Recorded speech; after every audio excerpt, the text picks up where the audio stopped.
예배소서를 지금 몇 주째 나누는 건지 혹시 기억하시나요? 첫 번째, 신령한 아니죠. 은혜와 평강이 있을지어다. 또 두 번째는 뭐였죠? 2절에 있는 신령한 복에 대해서 생각을 했고, 지난주에는 무엇을 묵상하였느냐 하면 통일되게 하려 함이라고 했습니다. 오늘은 기업이 되었으니라고 제목을 정하고 말씀을 묵상하려고 합니다. 우리가 생을 이렇게 바지런히 살아가고 있지 않습니까? 정말 치열하게 삶을 살아가고 있습니다. 그렇다고 해서 우리 삶이 내일에 대해서 확실한 어떤 보장이 있는 것도 아니고 기대가 늘 뿜뿜하는 것도 아닌 것 같아요. 그래서 사실은 많이 웃지를 못하는 것 같아요. 특별히 조용히 옆에 있는 분들 한번 돌아보십시오. 옳지, 됐습니다. 이제 저를 보십시오. 웃상입니까? 울상입니까? 지금에 와서 싹 웃으시는 것 같은데, 예. 왜 그렇게 화가 나셨죠? 그렇게 하면 좀 있어 보이나? 성도들에게 이렇게 말씀드리려고 해요. 좀 많이 웃으시기를 바랍니다. 좀 웃으셔야 돼요. 웃을 수만 있다면 그건 행복이지요. 내가 웃는다라는 것은 뭘 말하느냐 하면 내가 만족한다는 삶이죠. 내게 기쁨이 있다라는 얘기일 터입니다. 뭐 좋아요. 내일에 대해서도 어느 정도 기대감이 있다라는 반증이 얼굴에 나타날 거예요. 그게 뭐라고요? 웃는 거지요. 웃는 거지. 내가 당신을 사랑합니다. 내가 당신과 더불어서 이 만남의 이 시간이 얼마나 소중한지 모르겠습니다. 그걸 굳이 말로 해야 하나요? 우리 뭐 경상도 버전이 있긴 한데 어떻게 하면 내가 사랑합니다. 반갑습니다. 당신이 소중합니다. 그것을 전달할 수 있죠? 어떻게 전달할 수 있어요? 가르쳐 드릴까요? 이렇게 하면 됩니다.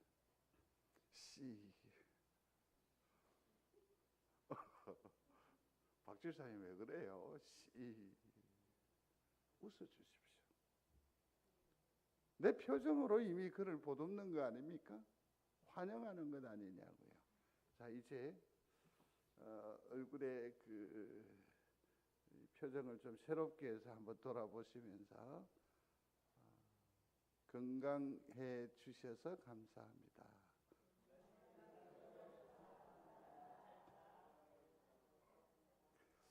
근데 참 우리 삶은 그렇게 녹록하지 않은 것 같습니다. 날마다 웃을 수 있으면 얼마나 좋겠습니까마는 모두들 다 긴장합니다. 얼굴이 아까 맨 처음 봤었을 때 그 표정이 오늘 우리의 현실의 현 주소라고 해도 과언이 아닐 것 같습니다. 근데 우리는 늘 좌절합니다. 늘 무너집니다. 늘 깨어집니다. 놀랍지요? 그렇게 똑똑한 우리인데 날마다 배신당한다? 모 권사님은 얼마나 똑똑한지 몰라. 근데 우리 중에 유일하게 그 뭐죠? 돈 뜯어가는 건 뭐라 하죠? 보이스 피싱 당했다? 누군지 모르시나 봐. 그런 사람이 있어요. 얼마나 똑똑한데, 얼마나 밝은데 말이에요. 날마다 우리는 상실해요. 넘어져요. 엎어진다고요. 그러다 보니 우리의 표정이 어떨까요? 밝으래야 밝을 수가 없는 것 같아요. 성도들은 언제부터 내 삶이, 내 얼굴이 이렇게 되어졌는지 혹이 아시는지요? 우리에게 슬픔은 언제부터 시작이 되었는가? 언제부터 시작이 됐는가? 사발가라고 온정타령이라는 것이 있습니다. 내가 흉내를 내 들을 수 있었으면 좋겠는데, 석탄, 백탄 타는데 연기나 펄펄 나지요. 이내 가슴 타는데 연기도 김도 안 나네. 어허여 뛰어라, 허송세월 말아라. 예전에 여자로 난 모든 여인들의 주제가가 이것 아닙니까? 어저께 군사님하고 이런저런 얘기를 나누면서 이런 얘기를 나눠봤는데, 여러분들에게도 동일한 질문을 드려보겠습니다. 여러분들이 무언가를 선택을 합니다. 결정을 해요. 기준이 어디에 있는 것입니까? 좋은 것입니까?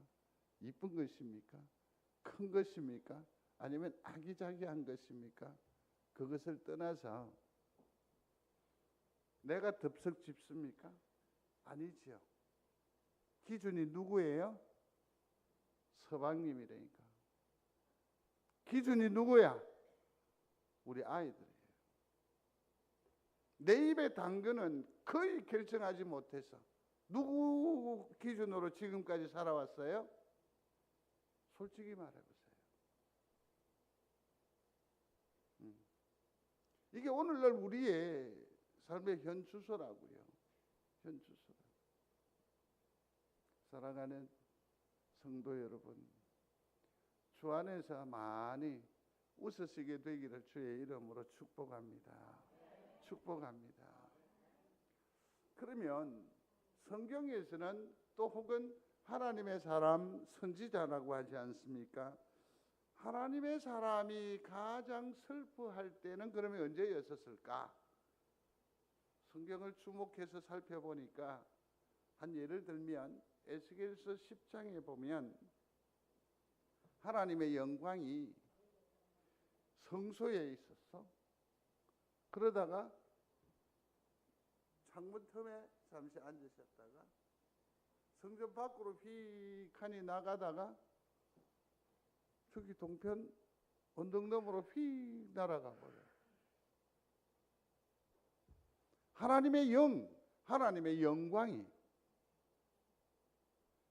그때의 에스겔이나 하나님의 사람들이 너무너무 슬퍼했다. 그런데 오늘날 우리는 어떨까? 내 속에 하나님의 영이 살아 계시면 아멘. 바라는 것 아니고 기대하는 것 아니고 정말 내 심령 가운데 하나님의 영이 살아 계심을 믿습니까? 내 속에 역사하십니까? 나를 붙드십니까? 나를 주장하십니까? 내 생각을 판단을 주님께서 오롯이 주장하여 계십니까? 이것을 느끼며 이것을 확신하는 성도는 복된 성도입니다. 단 한 가지 결점이 있습니다. 엄청난 은혜가 있고 영향력을 뿜뿜 새겼는데 표정은 아니라는 거죠. 그러니까 힘을 숨기는 거죠. 은혜를 많이 받았는데 이걸 누가 뺏어갈까 봐 내가 이걸 가지고 있다 그러면 쟤가 또 이걸 달라고 할 것 같거든. 마치 돈처럼. 응? 하나님의 영이 나를 주장하심을 내 속에 자정하여 계심을 믿으시면 웃어야 돼요. 표정을 푸셔야 돼요. 하나님께서 기뻐하시고 자랑스러워하는 그러한 일에 머물러 사심으로 남은 세월은 더욱더 활기차고 역사하는 그런 성도들의 삶이 되시기를 중심으로 소원합니다. 우리는 투정할 것 없습니다. 우리는 염려할 것 없습니다. 왜냐하면 내 속에는 내가 생각하지 못했던 엄청난 하늘의 에너지가 자리하고 있음을 믿으시기를 바랍니다. 이미 자리하였는데 이것을 알지 못하니까 표정이 그렇게 어두운 거예요. 자, 오늘은 기업이 되었으니라고 했는데 이 말의 의미를 좀 한번 생각해 보겠습니다. 우리 모두는 다 믿음의 사람인 줄로 믿습니다. 근데 그 믿음이라는 것은 13절인데요. 같이 한번 읽겠습니다. 시작. 그 안에서 너희도 진리의 말씀 곧 너희의 구원의 복음을 듣고 그 안에서 또한 믿어 약속의 성령으로 인치심을 받았으니 아멘. 여기에서 세 가지 단어를 우리는 주목해야 합니다. 하나는 뭐냐면 듣고, 두 번째는 뭐죠?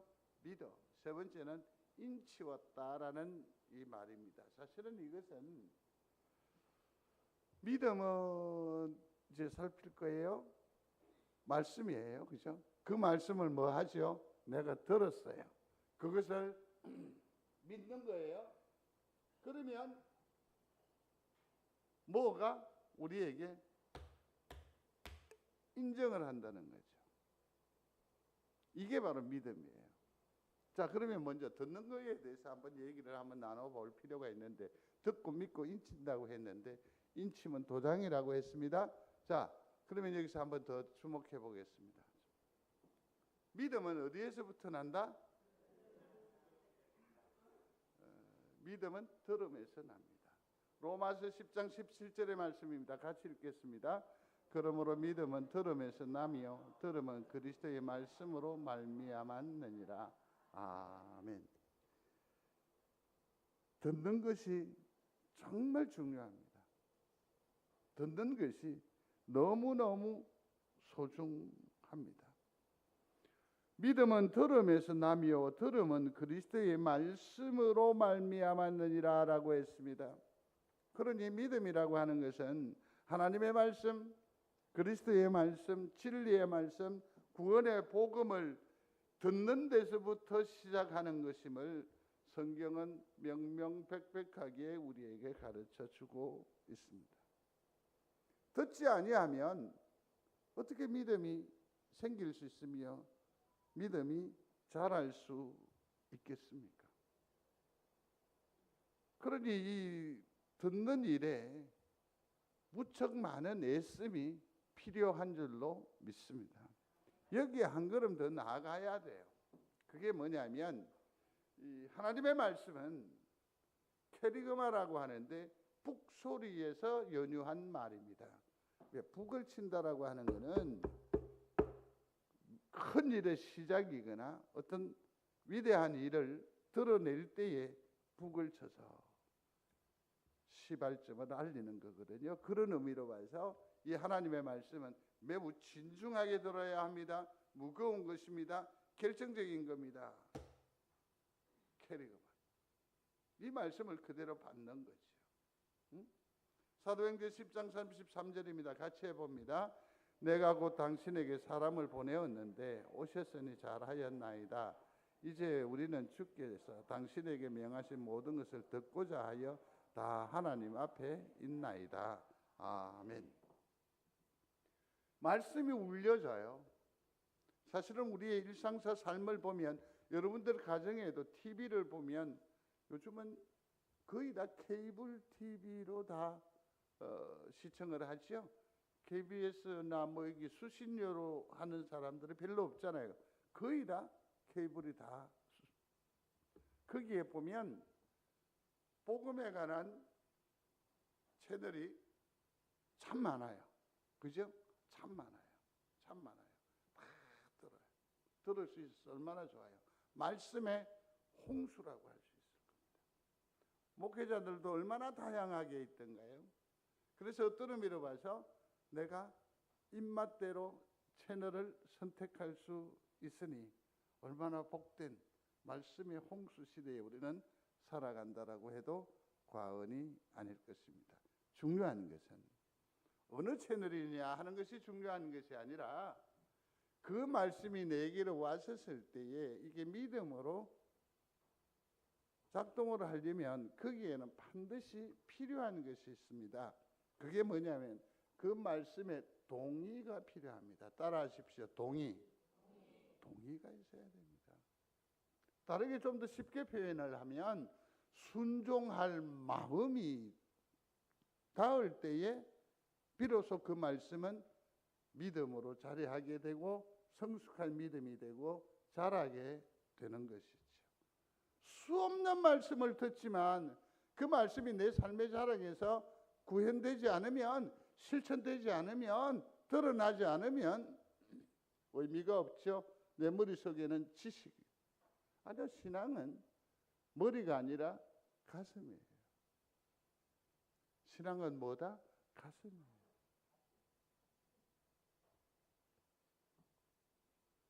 이러한 자세가 필요합니다. 주여 말씀하옵소서. 주의 종이 듣겠나이다. 늘 말씀을 듣는 일에 단 마음이 있게 되기를 주님의 이름으로 축복합니다. 주의 말씀이에요. 제일 결정적인 장애가 뭐냐면 말씀이 강단을 통해서 말씀하시는 줄로 믿습니다. 근데 그 강단을 통해서 주시는 그 말씀 속에 뭐가 들어오느냐면 사람의 얼굴이 비춰지기 시작하고 그 사람의 인격이 보여지기 시작하고 그 사람의 어떤 다른 이미지가 떠올려지면 말씀은 좀처럼 내게 은혜로 오지를 않아요. 그렇죠? 그러니 성도 여러분, 교회에 오셨습니다. 예배하러 오셨습니다. 누구에게 예배하시죠? 누구의 말씀을 듣습니까? 어떤 분은 전화하니까 아이고 내가 목사님 봐서라도 갈 기라 예. 아니요. 저는 온데간데 없어야 됩니다. 전혀 필요 없습니다. 저가 뭐 아무것도 아닌 거죠. 그저 예배를 여는 문지기에 불과한 겁니다. 늘 그러한 심사로 말씀을 사모하는 여러분 되시기를 바랍니다. 주여 말씀하옵소서. 주의 종이 듣겠나이다. 이렇게 하는 거죠. 제가 해볼게요. 주여 말씀하옵소서. 내가 듣겠나이다. 다시 주여 말씀하옵소서. 이 말씀이 우리에게 역사하실 줄로 믿습니다. 그렇게 해서 들으면 순종하면 우리의 믿음은 어떻게 해요? 점점 완성되어져 간다는 거지요. 빌립이 이제 에티오피아 사람인가요? 구스 사람 네시를 만나게 됩니다. 그리고서는 그와 더불어서 이사야의 글을 얘기를 합니다. 그 선지자가 누구냐? 그 고귀한 사람이 누구냐? 그래서 그가 예수 그리스도라고 했습니다. 그러면 여기에서 네시라고 하면 상당한 직책이요, 어떤 캐리어가 있는 사람인데 이 한낱 이 팔레스틴의 이 촌놈이 예수 그리스도 복음을 전파했는데 그것을 이렇게 들었단 말이에요. 근데 거기에서 순한 마음, 단 마음이 생겨서 뭐라고 하느냐면 무릎을 툭 꿇는다? 세례를 받는다는 거죠. 이는 뭘 말하는 겁니까? 그 말씀에 동의한다라는 겁니다. 이 말씀이 믿어지기 시작한다라는 겁니다. 그래서 세례를 받잖아요. 그렇게 해서 그 생에 하나님의 영이 역사하게 되잖아요. 우리도 말씀이 임할 때에 순종을 전제로 해서 그 말씀을 들으시게 되기를 바랍니다. 눈이 뜨여질 줄로 믿습니다. 보십시오. 그리스도의 그 사랑의 극치, 하나님의 사랑의 구체적인 역사가 무엇으로 시작합니까? 듣고 순종하는 데서 이루어지지요. 마리아가 주의 계집종이오니 주의 여종이오니 말씀대로 내게 이루어지이다. 한번 해보시겠습니다. 시작. 아멘. 저는 어떤 때 하나님의 말씀을 이렇게 묵상을 하면서 이런저런 생각이 많이 들긴 들어요. 그런데 주의 여종이오니 말씀대로 내게 이루어지이다. 주의 종이오니 말씀대로 내게 이루어지이다. 이런 고백을 평생에 해보셨는지요? 참 어렵습니다. 주의 말씀이 내게 이루어지면 이 처자는 어떻게 돼요? 사람의 손가락질을 받게 되지요. 숱한 오해와 억측과 싸워야 돼요.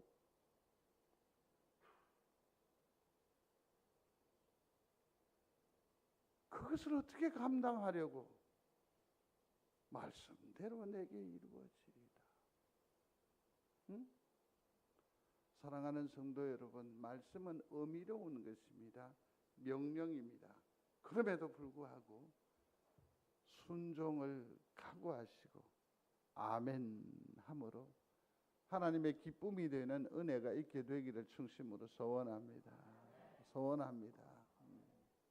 그 다음에 그 믿음의 내용의 두 번째는 보면 인치심으로 확정한다 그랬습니다. 성도들에게 여쭙습니다. 내가 믿음의 사람 됨을 인정하십니까? 내가 하나님의 사람입니까? 어떤 의미로 와서 그러잖아요. 오늘 당장 돌아가시면 천국에 갈 수 있습니까? 선교사님 대답 안 하시는데. 내가 이 땅의 삶을 이렇게 저렇게 경영을 해봤거든요. 근데 누구보다도 내 자신이 나를 더 잘 알 거 아니에요. 정직했습니까? 하나님 말씀에 비추어서 나는 합당하다고 생각을 하십니까? 이러한 생각들이 밀려오기 시작하면 대부분 뭐라고 하느냐면 천국 그냥 하나님이 받아주시면 감사한 일이지요 라고 얘기를 할 수가 있죠. 그래서 어떤 의미로 봐서 오늘 인생의 마지막이라고 한다면 천국에 갈 수 있습니까? 라고 할 때 약간 주저 민망함이 있죠. 그런 것들이 있을 수 있을 것입니다. 아니면 좀 뻔뻔하기도 하고 내가 그렇게 대답하면 자, 여러분들의 복잡한 심사를 제가 다 알고 있다는 얘기죠. 여쭙습니다. 천국에 갈 수 있겠습니까? 더 뻔뻔해진 겁니까? 아니면 더 자신만만해지신 겁니까? 감사한 일입니다. 여기서 인치심이라고 하는 것은 뭐냐면 하나님께 도장을 이렇게 땅 찍어주시는 거죠. 확정하는 거죠. 우리의 믿음이라고 하는 것은 누구에게 드러낼 것 없습니다. 참으로 모자랍니다. 부족합니다. 헌신하는 일에도 예배하는 일에도 드리는 일에도 섬기는 일에도 마냥 만족할 수 없습니다. 늘 부족합니다. 늘 연약 가운데 있습니다. 그럼에도 불구하고 하나님은 오늘 뭐라고 말씀하시느냐 하면 인쳐주신다라고 했다라는 거죠. 읽어봅니다. 그가 또한 우리에게 인치시고 보증으로 우리 마음에 성령을 주셨느니라. 아멘. 그가 또한 우리에게 뭐 했다? 너는 천국인이야? 너는 나의 자녀야? 나의 백성이야? 나의 권속이야? 이미 인정하셨다고요. 근데 그걸 우리가 어떻게 알아? 어떻게 그걸 알 수 있죠? 여기에 나와 있잖아요. 보증으로 그 증거로 하나님의 아들이라는 증거로 천국인이라는 증거로 우리 속에 뭘 주셨다? 성령을 주셨다.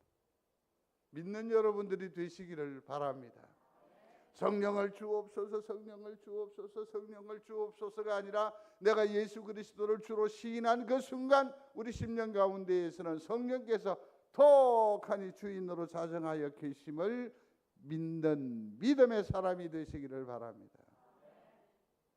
그것으로 우리는 천국인이 되는 거잖아요. 돈이 많고 무슨 어떤 헌신이 많고 개척교회를 몇 개를 세우고 선교를 하고 이러한 것하고 전혀 의미가 다르지요. 사도행전 10장 44절에 베드로가 이 말을 할 때에 성령이 말씀 듣는 모든 사람에게 내려오시니 성령 충만하시기를 원하시면 아멘. 어떻게 해야 하죠? 저처럼 본당에 앉아서 불 다 끄고 누가 들을까 봐 할렐루야 할렐루야 할렐루야 할렐루야 이 연습한다고 되나? 아니잖아. 무엇이지요? 말씀을 듣는 거죠. 집중해서 듣는 겁니다. 예스럽게 듣는 겁니다. 근데 그 말씀이 들려진다는 것은 뭘 의미하는 거죠? 내 속에 성령님이 좌정하여 계신다. 그 말씀에 내가 동의한다. 내 의지로 되는 것 아니죠. 누가? 성령께서 역사하시는 결정적인 증거가 됨을 믿으시게 되기를 바랍니다. 내가 말을 시작할 때에 같이요 성령이 그들에게 임하시기를 처음 우리에게 하신 것 같이 하는지라. 아멘. 우리의 믿음에 대해서 누가 증거한다고? 성령께서. 누가? 우리 뭐 장로님이 알아주는 것이 아니라, 목사가 알아주는 것이 아니라, 그 어떤 누구 뭐 회표가 알아주는 것이 아니라 누가 알아주신다? 하나님께서 성령을 우리에게 인치해 주신다.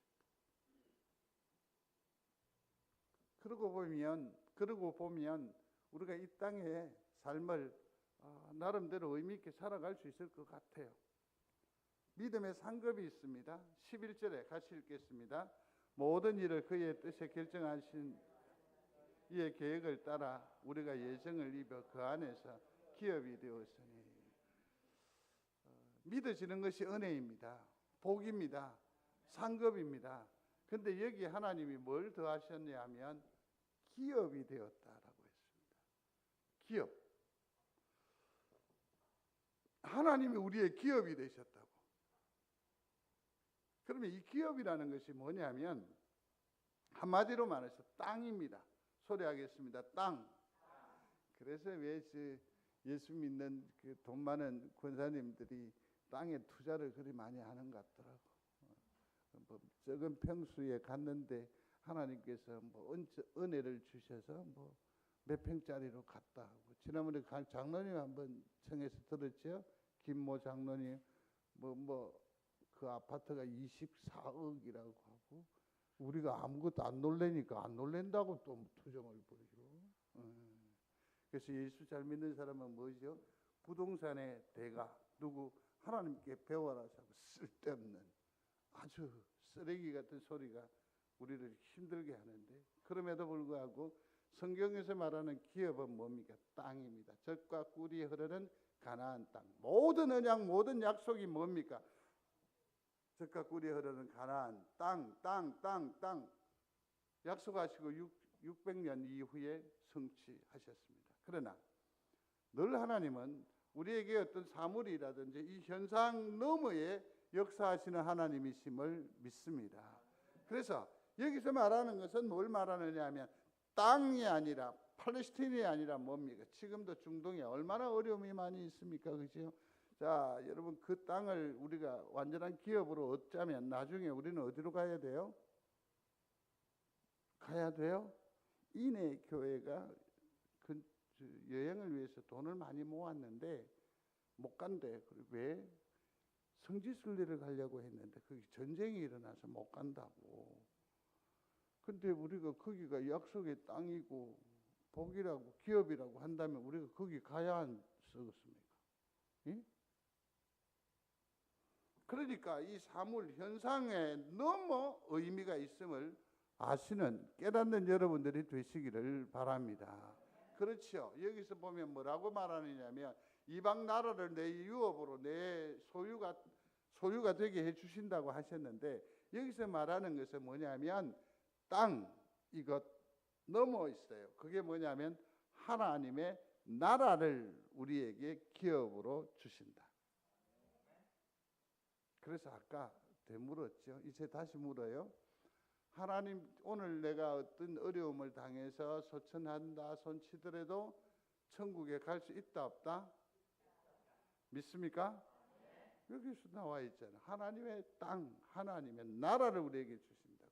국가의 3대 요소가 있습니다. 3가지예요. 뭔지 아세요?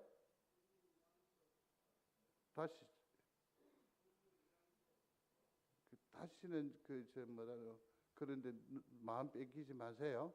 이런 거는 잘 아는데 그놈의 아까 뭐라 했죠?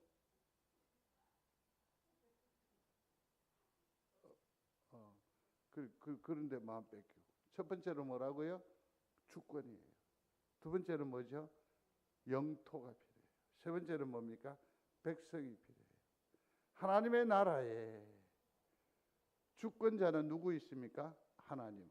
하나님이 계시고 영토가 있고 우리. 그렇게 해서 이 전체를 뭐로 해석한다? 하나님의 나라를 기업으로 주신 줄로 믿는 여러분들이 되시기를 바랍니다. 근데 여기에서 두 가지 의미가 있는데, 하나는 뭐냐면, 잘 보십시오. 하나님께서 기업을 주셨는데 결국은 우리에게 하나님의 나라라고 하면, 천국이라고 하면 이 모든 복락은 나중에 어쩌면 죽고 난 뒤에 누리는 복이라고 할 수 있잖아요. 그죠? 그러나 성경적인 의미는 전혀 그렇지 않습니다. 성도 자체가 하나님의 기업이라고 성경은 우리에게 말합니다. 같이 읽겠습니다.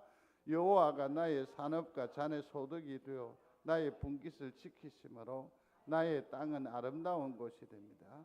땅에 기업도 분깃도 없으나 하나님이 내 분깃이요 기업이 되어 주리라. 아멘. 여기 보십시오.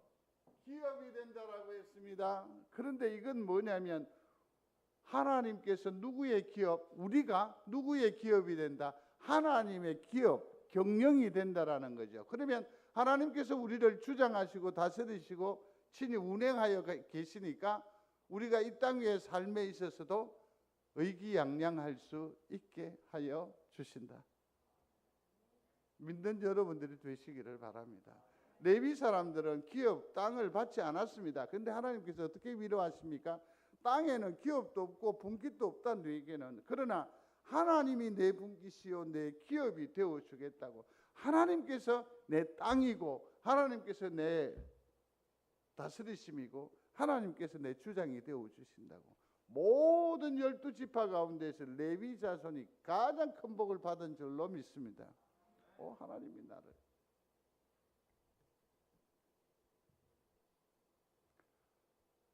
두 번째는 이 기업을 우리가 받았는데 꼭 기억할 것은, 좋은 것, 아름다운 것도 동시에 받았지만 동시에 같이 무엇도 받아야 돼요?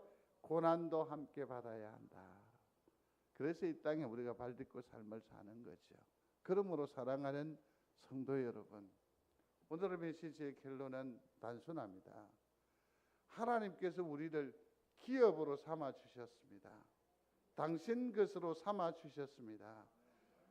이것을 믿고 오늘을 의기양양하게 보무도 당당하게 삶을 살아내시기를 바랍니다. 그런데 왜 하나님께서 그러면 우리로 이렇게 살아가게 하시느냐? 그게 목적이 있다는 겁니다. 12절 같이 읽겠습니다. 이는 우리가 그리스도 안에서 전부터 바라던 그의 영광의 찬송이 되게 하려 하심이라. 아멘. 여기에서 엄청난 비밀이 있는데 발견할 수 있었으면 좋겠습니다. 저기 보시면 그의 영광의 뭐가요? 찬송이. 너무 어려워요 말이. 그래서 제가 주목을 하지 않았겠습니까? 그의 영광의 찬송이 되게 하려 하십니다. 이 말의 의미가 뭘까요? 하나님의 영광의 찬송이 되게 하려 하신다. 이 말의 뜻이 뭘까요? 여러 주석들을 다 통하여 살펴보았더랬습니다. 근데 여기에서 한 가지 결론을 이르게 됩니다. 그게 뭐냐면, 하나님께서 우리로 하여금 영광스러운 삶을 살게 하여 주신다. 그런 거죠. 다시, 하나님께서 영광스러운 삶을 살게 하여 주신다. 당당하게 하시는 겁니다. 기죽지 않게 삶을 사는 것입니다. 왜냐하면 우리는 어디를? 하늘을 바라보는 사람이니까요. 땅의 것에 얽매이지 않습니다. 그러기 위해서 우리를 구원하시고 우리에게 뭘 주셨다? 기업이 되게 해 주셨다. 믿는 여러분들이 다 되시기를 충심으로 소원합니다. 고린도 후서에 있는 말씀입니다. 같이 합니다. 디도로 말하면 나의 동료여, 너희를 위한 나의 동력자여, 우리 형제들로 말하면 여러 교회의 사자들이요 그리스도의 영광이니라. 아멘. 여기에서 사도 바울은 아주 의미 있는 얘기를 해주는데, 그 앞에 하나님의 영광이라는 것은 이제 차치하고, 여기에서 보면 사도 바울이 교회에서 일하는 여러 사자들, 이런 동력자들을 두고 뭐라고 합니까? 그리스도의 영광이라고 하죠. 자랑이라고 하는 겁니다. 기쁨이라고 하는 겁니다. 사랑하는 성도 여러분, 우리 교회는 여러 목사님이거나 교회들이 참 많이 부러워합니다. 처처에 참 이름도 없이 빛도 없이 섬기는 손길들이 너무너무 많아요. 너무너무 감사합니다. 너무너무 소중합니다.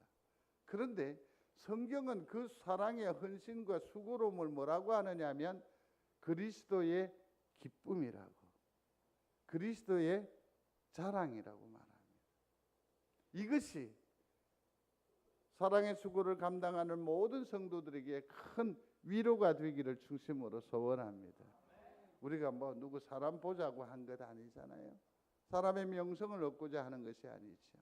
이 모든 일들을 다 주님이 기뻐하시는 줄로 믿고 우리의 선한 사역에 더욱더 박차를 가하시게 되기를 중심으로 소원합니다. 또 데살로니가전서의 2장에 보면 같이 읽겠습니다. 너희는 우리의 영광이요 기쁨이니라. 아멘. 자, 또 물어요. 또 물어요. 여러분들은 생각을 하실 때에 우리 그 교회 안에 김영건 장로님이 자랑스럽습니까?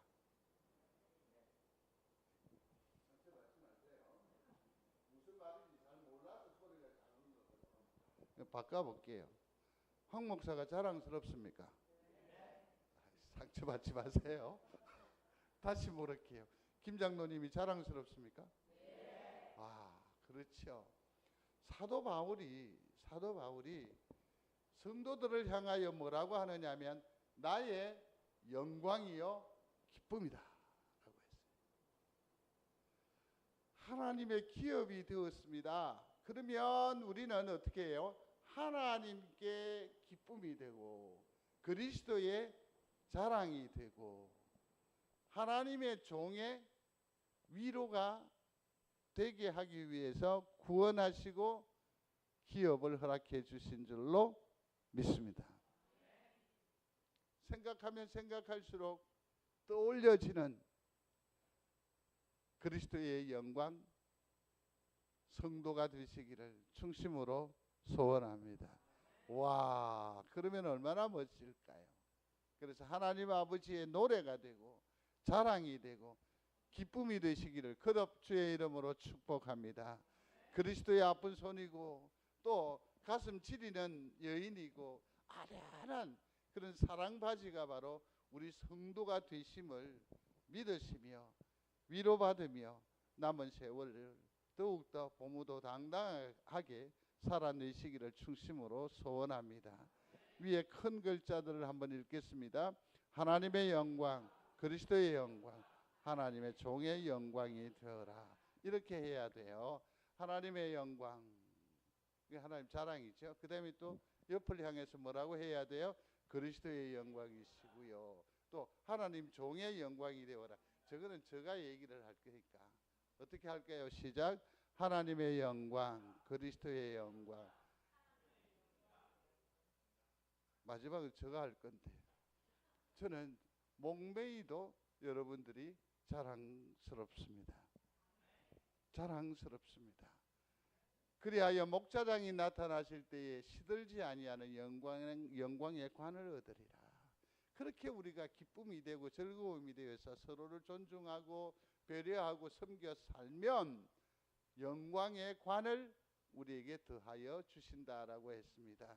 흰 옷을 입고 손에 종려가지를 들고 하나님의 금은고를 가지고 길길이 뛰면서 찬양하는 은혜를 주시겠다고 약속하셨습니다. 얼마나 감사합니까? 얼마나 고맙습니까? 그렇습니다. 요한계시록에 보면 하나님께서 나를 기업 삼아주시고 당신의 자랑 기쁨을 여겨주시니까 그 존전에서 찬송을 하는데 아까 영광의 관을 주셨잖아요. 그런데 이 관을 벗어서 어디에? 누구 앞에 던져요? 주님 발 앞에 던지면서. 뭐냐면 이게 이제 부담스러운 거예요. 너무 감사한 일이죠. 그럼에도 불구하고 뭡니까? 그 기쁨은 한도 끝도 없는 절정을 표현하는 것이 관을 주의 발 앞에 던지우고 라는 표현이에요. 기업으로 삼으셨습니다. 주님이 우리를 기뻐하십니다. 주님이 우리를 자랑스러워 하십니다. 한 주간의 삶도 죄짓지 아니하고 승리하는 성도들의 이 한 주간의 삶이 되시기를 주의 이름으로 축복합니다. 고맙습니다. 하나님, 우리를 삼아 주셔서 감사합니다. 하나님 나라뿐만 아니라 이 땅의 삶을 살아내는 데에도 늘 웃으며 살게 하여 주옵소서. 아니 그리하신다 약속하셔서 찬양하며 주께 감사하는 우리 모두가 되게 하여 주옵소서. 한 주간 내내 주님께서 우리의 삶에 자라게 간섭하실 때에 우리의 발걸음이 미끄러지지 아니하고 저마다 승리함으로 다시 주 앞에 영광의 멜류관을 올리워 드리는 성도들의 복된 한 주간의 삶이 되도록 축복하여 주옵소서. 예수님 이름으로 기도드리옵나이다. 아멘. 교회 소식 주보 참고해 주시기를 바랍니다.